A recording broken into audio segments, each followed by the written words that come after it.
আবারও সঙ্গীতাঙ্গনে নক্ষত্রপতন। না ফেরার দেশে পাড়ি জমালেন আমি বাংলায় গান গাই গানের স্রষ্টা প্রখ্যাত গীতিকার, সুরকার ও সঙ্গীত শিল্পী প্রতুল মুখোপাধ্যায়।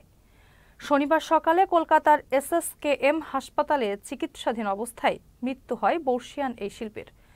তার বয়স হয়েছিল ৮৩ বছর। বিস্তারিত প্রতিবেদনে। আমি বাংলায় গান গাই, আমি বাংলার গান গাই। বাংলার মায়াভরা পথে আর হাঁটবেন না কিংবদন্তি সঙ্গীতশিল্পী প্রতুল মুখোপাধ্যায়। আর শোনাবেন না আমি বাংলায় গান গাই, আমি বাংলার গান গাইয়ের মতো মন ছুঁয়ে যাওয়া কোনো গানও। না ফেরার দেশে পাড়ি জমিয়েছেন এই সুরস্রষ্টা।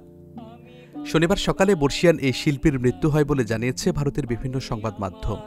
আমি কে চিরদিন এই বাংলায়। জানুয়ারির প্রথম সপ্তাহ থেকেই কলকাতার SSKM হাসপাতালে ভর্তি ছিলেন কিংবদন্তি এই সঙ্গীত শিল্পী। এর মধ্যে তার শরীরে অস্ত্রোপচার হয়।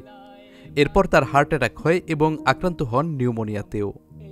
চেতনা হারালে গত সোমবার তাকে হাসপাতালের ITU-তে নেওয়া হয়। সেখান থেকে আর ফেরানো গেল না গানে গানে মানুষের কথা বলে যাওয়া এই শিল্পীকে।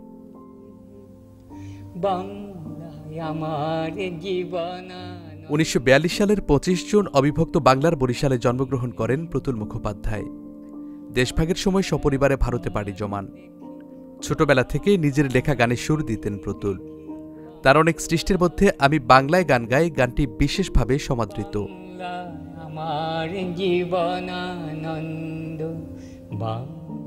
প্রতুল মুখোপাধ্যায়ের জনপ্রিয় অ্যালবামের মধ্যে রয়েছে পাথরে পাথরে নাচে আগুন, যেতে হবে, ওঠো হে, স্বপ্নের ফেরিওয়ালা, তোমাকে দেখেছিলাম, স্বপনপুরে, অনেক নতুন বন্ধু হোক, হজবরল, দুই কানুর উপাখ্যান এবং আধার। তার গেয়ে যাওয়া কালজয়ী গানগুলো শ্রোতার মন জয় করেছে বারবার। Saifur Rahman Rubel, channel S, Dhaka.